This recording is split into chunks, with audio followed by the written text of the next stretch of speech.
Hello, everybody. Welcome back to another election video. This time we'll be taking a look at the 2024 election based on the statewide polls of each state. So we're just going to get into it and just fill out the safe states first. We got a recent Oregon poll showing Harris over 10.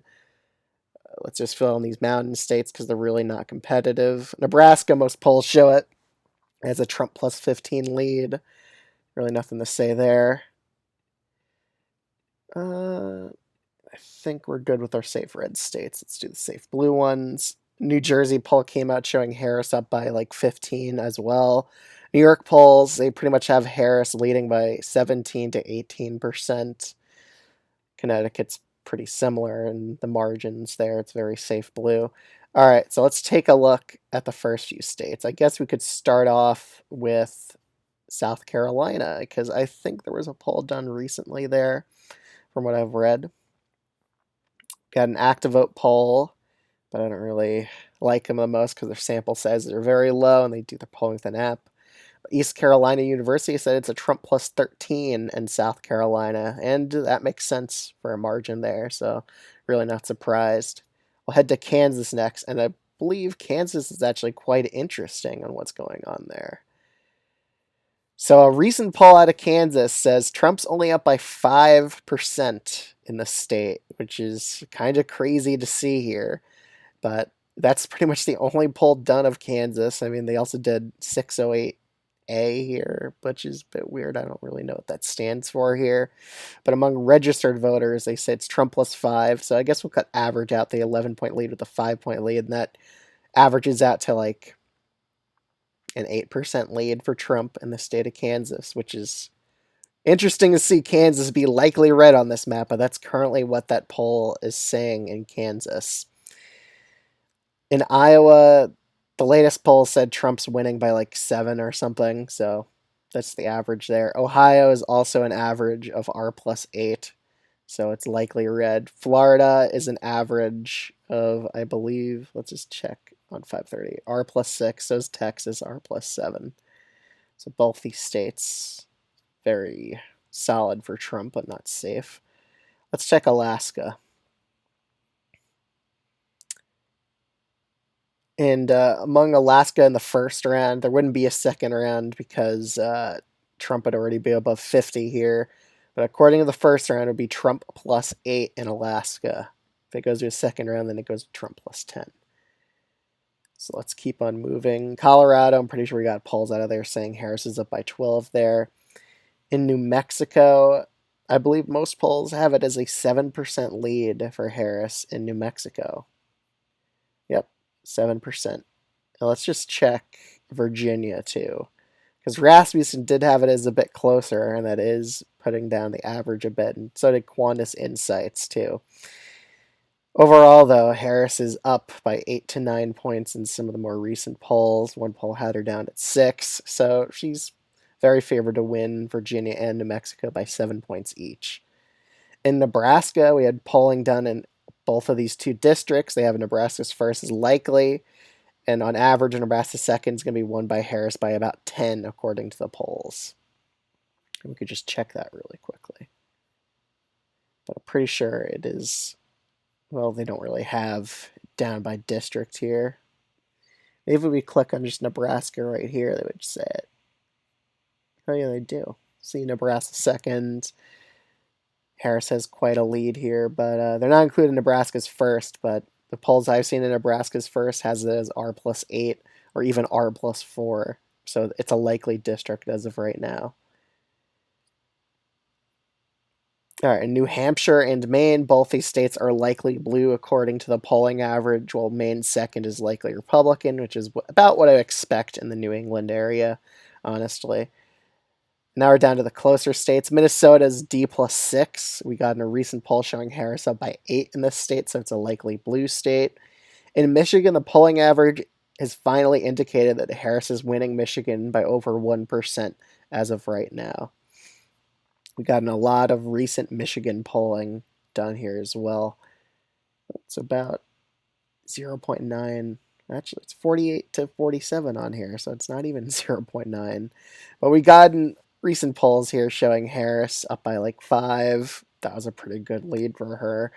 Other right-leaning pollsters have Trump up by one. I mean, we could check Wikipedia here to see what their polling average is saying. But they didn't update the 538 average, so that would probably bring up Harris up to a 1 point lead there. So in total, Harris is 48 to 47 here in 538, and that would give her a narrow 1% lead in Michigan's polling average. In Wisconsin, it also has a Harris lead now on 538 and the other polling websites. It has Harris up by a tilt blue margin here, but it's a bit more of a stable lead than it was back then. It was even earlier in October. So that's a tilt blue state. Let's head to Nevada next, and I think Nevada is like extremely close to a tie as of right now. It's basically dead even as of right now. That's insane. We have a state just deadlocked. Let's check the polling here. All right, so 538 has it as a tie, but other polling aggregates has it as a narrow tilt Trump, and even Silver Bulletin has a narrow tilt Harris. As of right now, I'd put it as tilt Republican in terms of the polling aggregates. It's not mean to click California. But Nevada is tilt Republican right now, according to the polls. In Arizona, it's also leaning Republican. I do think the polls are overestimating Trump here in this state. I don't think he's going to win by 2% in Arizona. I think it's going to be a lot closer than that. I think it's going to be close to like the tens of thousands of votes here, like 10 to 20,000. That's kind of what I expect Arizona to go in 2024. But Trump currently has a 2% lead according to the polls in Arizona. In North Carolina, I believe Trump is up here by over 1% as of right now. He is. He's at 1.1%. Let's go over to neighboring Georgia as well while we're here. And Trump has a bit more of a higher lead in Georgia, which I don't think is going to materialize in Election Day. Georgia's a more blacker state overall, and they're having a lot more higher urban turnout than North Carolina is currently in the early vote. So I do expect Georgia to be closer than North Carolina, but so far the polls are saying Georgia is going to be redder than North Carolina, but I don't think that's actually going to materialize. But North Carolina, Georgia are both lean Republican states according to the polling averages. And now we're heading to Pennsylvania. And we gotten a ton of new polls in this state as of recent. So far, Trump on 538, he has a narrow lead here. It was like 0.2, 0.5 percentage points. We have so much data here, but most of the polls are saying it's an even deadlocked race, or Harris or Trump is up by 2 or 3 or 1%. So literally it's right in the middle, according to statistics, that either Harris or Trump can win the state of Pennsylvania. It could go either way here. But if you average out a lot of the polls, and a lot of them are some right-leaning pollsters here that are showing Trump up by 1 or 2, but some fair pollsters like Quinnipiac are showing Trump up by 1. Monmouth, another fair pollster, is also showing Trump up by 1 here. But in general, there tends to be a lot more right-leaning pollsters than left-leaning pollsters. But just according to these polls right now, Trump has a narrow lead in the state of Pennsylvania. I just want to check the other polling aggregates as well while we're here. Yep, and that confirms that Trump does have a narrow lead across all the polling aggregates in Pennsylvania as of right now.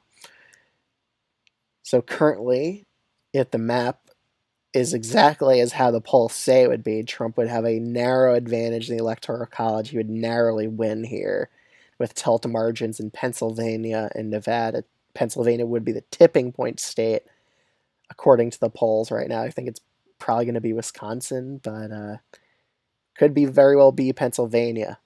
That's something to keep an eye on in the election. So this is the current map according to the polls. Let's just see. Is it possible to get to the national aggregate from here? I'm pretty sure the national aggregate's like 1.5% overall. So we're seeing that electoral college bias for Republicans start to shrink now, which is kind of interesting. But as of right now, the polling aggregates, they say Trump has a 51% chance of winning according to 538. And that's just currently what the polls say. This isn't my prediction. My prediction's different. I have Harris actually winning in Pennsylvania and narrowly ahead in Arizona. But this is currently what the polls forecast. So thank you all for watching. If you enjoyed this video and you're new to this channel, I'd highly recommend subscribing. I'd greatly appreciate it. Other than that, thanks so much for watching, and I'll see you all guys in my final prediction videos coming up for November 1st through 4th. So thanks so much for watching. I'll see you all in the next one. Bye.